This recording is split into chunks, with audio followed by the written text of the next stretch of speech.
Mr. Werner Bachman, a Holocaust survivor, here with us to mark International Holocaust Day. Mr. Bachman, what a pleasure to have you here with us. And 80 years ago, you were rescued alongside 98%. This is a remarkable number of the Jewish population in Denmark, in one of perhaps the most heroic, resolute, and perhaps, yes, underrated or less familiar operations. Thank you. Thank you very much for inviting me, giving me the opportunity to pay tribute also to Denmark and Sweden. That was our rescue and little more than 80 years ago. And I'm pleased to have the opportunity to tell the story of our rescue and what happened. And if I may give you just a very short, brief background, Denmark was had declared neutrality, but was invaded by Germany in April 1940. And different from other countries that Germany occupied, they didn't go after the Jews. There were no SS Sturmtruppen or anything. And we lived a rather quiet, regular life, Jewish life. I went to the Jewish day school every day. We could go to the services in the synagogue. There were events taking place in the community center. But things changed over the years. And in the autumn of 1943, the resistance movement had made themselves very active, and the Germans reacted and made demands to the Danish government, and as a result, they resigned. Before that, the Germans had presented the Danish government with a question: how do we deal with the Jewish problem?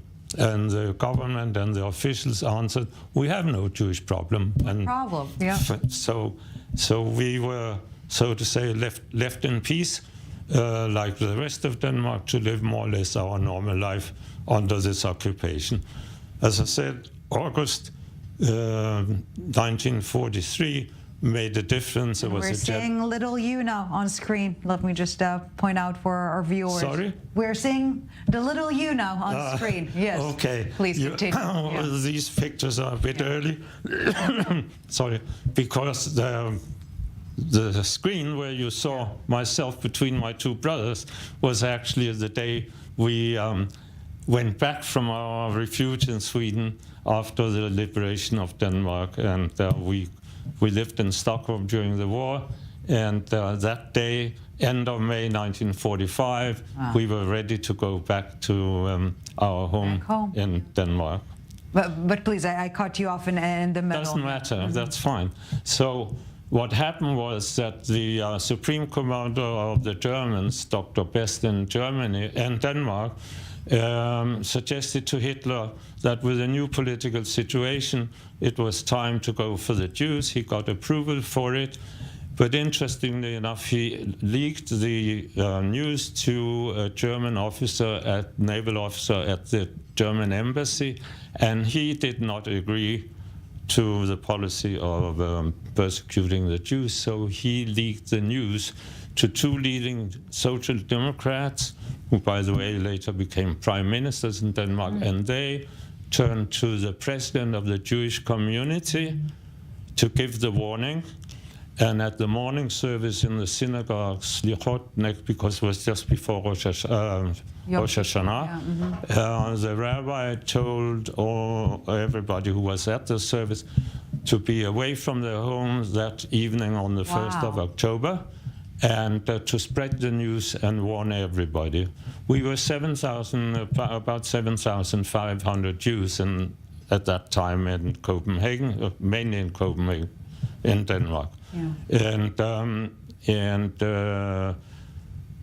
when they went after the Jews and went to the homes to catch the Jews, they had all escaped because of the courageous Danish population that spontaneously moved out to warn us and to hide us. And we in our family, my parents and my two brothers that you saw on the picture, we went into hiding by a Gentile clients of the family business. They had offered already early on if there would be a problem, we would be welcome.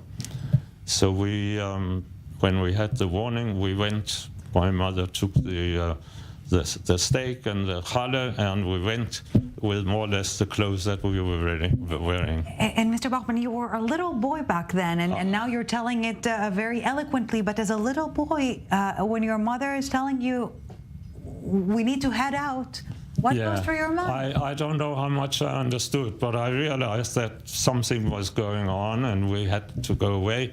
And as you know, what you have experienced yourself and what you have learned later blend. Right. But I remember when we left our home in Copenhagen into hiding, and I remember the days we were in hiding, about 3 days. We were told, don't pass the windows, nobody should see you are here, because we don't want the informer to tell Jews are living here in hiding.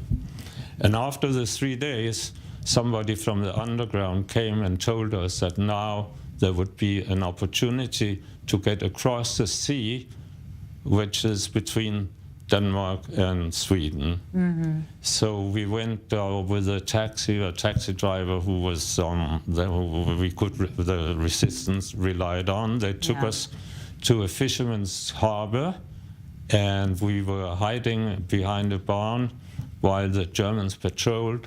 And then somebody came and told me that we could get on board that small fisher boat. I don't know whether we saw it on the pictures. We see them all the time. Okay. Yeah. Mm-hmm. So we were 5, and there was another family. I think we were 16 hiding at the bottom of the boat. And this is a lifeboat in the middle of the sea between Sweden and Denmark, where the borderline goes.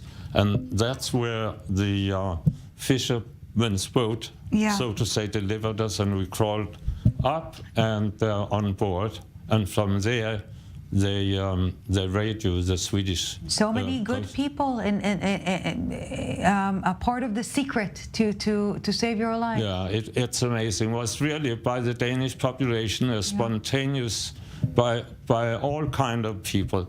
And Jews were hiding with Gentiles, with the neighbors, with, in our case, business friends. Many were hidden in hospitals, inscribed as patients. And within 2 weeks, about 7,000 Jews were ferried, so to say, in these small fisher boats. Our sailing was pretty good, although October is a rough time on the sea. It's in Scandinavia, Mr. Bachman, unfortunately, we're nearing the end of our conversation, and we have so much more to talk about, obviously, and yet I do want to connect to our times today. Yes. Because we are sitting here in the aftermath of October 7th. Yes, for sure. Marking International Holocaust Day today, in the shadow of everything that happened. What goes through your mind nowadays? Well, I would say it's pretty traumatic, because as you can gather, I have lived with going into shelter since I was 4 years, and it comes back.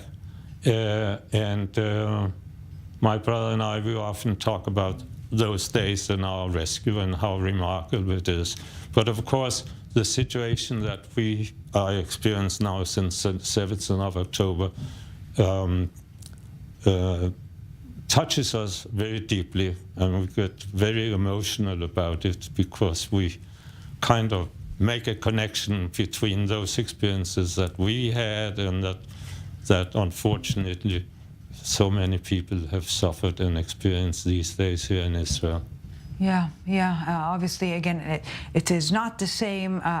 We're not trying to make a comparison, and yet it's inevitable. There are traces, there are lines that kind of connect the experience of.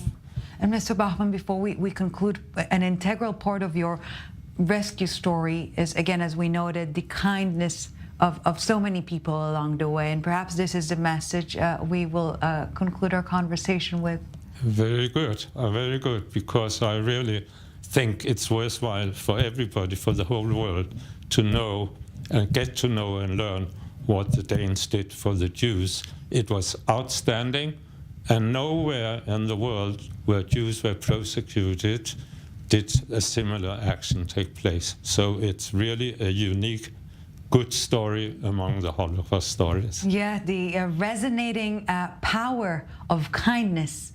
It's a power of nature, no less, if not more, than the darker sides of humanity. Light and goodness shall prevail indeed. Mr. Werner Bachman, thank you so very much for coming here in studio today and sharing with us a tiny part of your story. It's an honor and a pleasure. Thank you very much, sir. I appreciate the opportunity. Thank you.